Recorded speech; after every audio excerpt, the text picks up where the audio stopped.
Hi అండి. Welcome to Uma's kitchen. ఈరోజు recipe రొయ్యల పచ్చడి. రొయ్యల పచ్చడి చాలా ఈజీగా చేసుకోవచ్చు. మనం కూర ఎంత ఈజీగా వండుతామో అంతే ఈజీగా పచ్చడి కూడా పెట్టుకోవచ్చండి. రోజు నాన్ వెజ్ కంపల్సరీ కావాలి అనే వాళ్ళకి ఇది చాలా హెల్ప్ అవుతుంది. ఇప్పుడు ఎలా చేయాలో చూద్దాం. ఇవి కేజీ రొయ్యలండి. ముందుగా రొయ్యల్ని క్లీన్ చేసుకుని ఒక స్ట్రైనర్లో వేసుకోండి. ఇలా వేసుకుంటే రొయ్యలోని వాటర్ అంతా దిగిపోతుందండి. ఫ్రై చేసుకునేటప్పుడు ఈజీగా ఉంటుంది. చూడండి, ముందుగా ఒక మిక్సింగ్ బౌల్ తీసుకుని అందులో మనం క్లీన్ చేసి పెట్టుకున్న రొయ్యలు వేసుకుని కొంచెం ఉప్పు ఇంకా పసుపు వేసుకుని మొత్తం ఒకసారి కలుపుకోవాలి.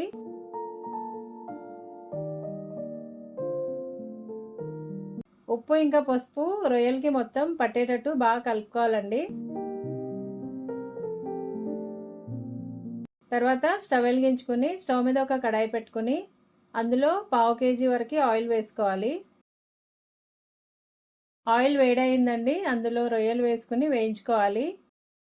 ఒకవేళ ఆయిల్ తక్కువ అవుతుంది అనుకుంటే తర్వాత అయినా ఆయిల్ని వేడి చేసుకుని మళ్ళీ కలుపుకోవచ్చు. రొయ్యల్లోని వాటర్ అంతా ఇంకిపోయే వరకు ఇలాగే ఉడకనివ్వాలి.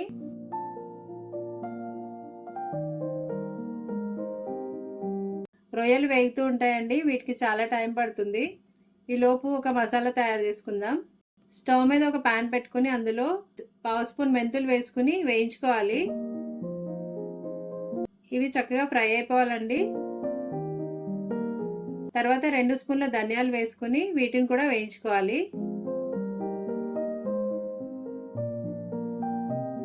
చూడండి, ధనియాలు కూడా వేగిపోయినాయి. ఇప్పుడు అందులో ఒక స్పూన్ ఆవాలు వేసుకుని వేయించుకోవాలి. ఆవాలు కూడా చిట్పట్లాడేంత వరకు వేయించుకోవాలండి. తర్వాత లవంగాలు, దాల్చిన చెక్క, యాలకులు వేసుకుని వేయించుకోవాలి. ఒకవేళ మీరు మసాలా తక్కువ తింటే కొంచెం మసాలా తగ్గించుకోవచ్చండి. ఇప్పుడు వీటినన్నిటిని బాగా వేయించుకోవాలి.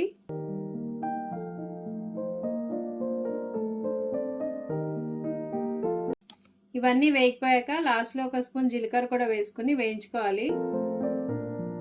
జీలకర్ర చాలా త్వరగా వేగిపోతుందండి. లాస్ట్లో వేసుకోవచ్చు. చూడండి, అన్ని వేగిపోయినాయి. ఇప్పుడు దీన్ని పౌడర్ చేసుకుని పక్కన పెట్టుకోవాలి. చూడండి, రొయ్యలు వేగిపోయాక ఎన్ని అయ్యాయో. ఇప్పుడు వీటికి తగ్గట్టు ఉప్పు ఇంకా కారం కలుపుకోవాలి. సేమ్ మనం కర్రీ చేసినట్లే.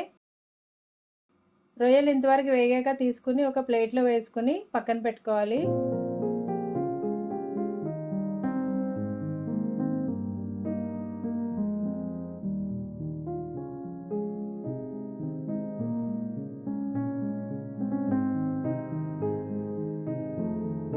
ఇప్పుడు అదే ఆయిల్లో 2 టేబుల్ స్పూన్ల అల్లం వెల్లుల్లి పేస్ట్ వేసుకుని పచ్చివాసన పోయేంత వరకు వేయించుకోవాలి.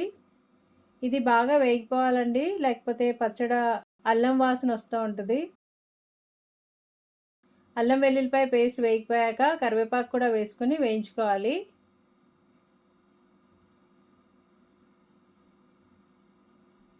తర్వాత అందులో మనం పౌడర్ చేసి పెట్టుకున్న మసాలా కూడా వేసుకుని 2 నిమిషాలు వేయించుకోవాలి. దీన్ని ఎక్కువ వేయించక్కర్లేదండి. తర్వాత అందులో మనం ఫ్రై చేసి పెట్టుకున్న రొయ్యలు వేసుకుని అంతా కలిసేటట్టు కలుపుకోవాలి.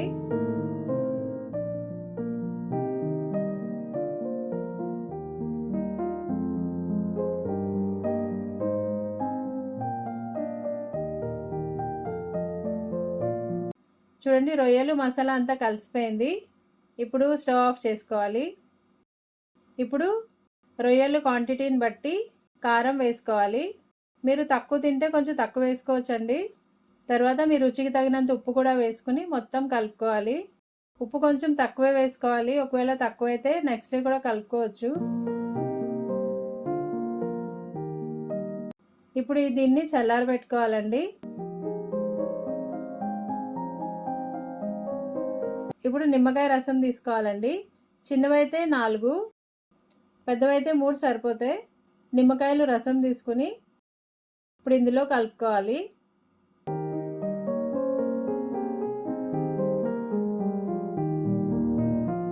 నిమ్మకాయల రసం వేసుకుని మొత్తం ఒకసారి కలుపుకోవాలండి.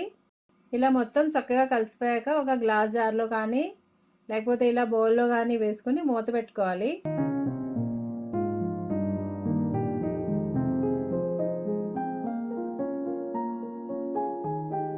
24 అవర్స్ తర్వాత చూడండి ఆయిల్ పైకి తేలింది. నేను 24 అవర్స్‌కే చూపిస్తున్నా అండి. 2 డేస్ అయితే ఇంకా ఆయిల్ పైకి తేలుతుంది.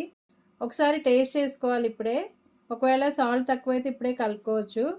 ఇప్పుడు దీనిని గ్లాస్ జార్‌లో గానీ, బాటిల్‌లో గానీ స్టోర్ చేసుకోవచ్చు. ఇంతే అండి రొయ్యల పచ్చడి. కర్రీ చేసినంత ఈజీగా పచ్చడి పెట్టుకోవచ్చు. ఏదైనా కొంచెం క్వాంటిటీలో చేసుకుంటే ఈజీగా చేసుకోవచ్చు. వీడియో నచ్చితే ఒక లైక్ చేయండి. Thanks for watching.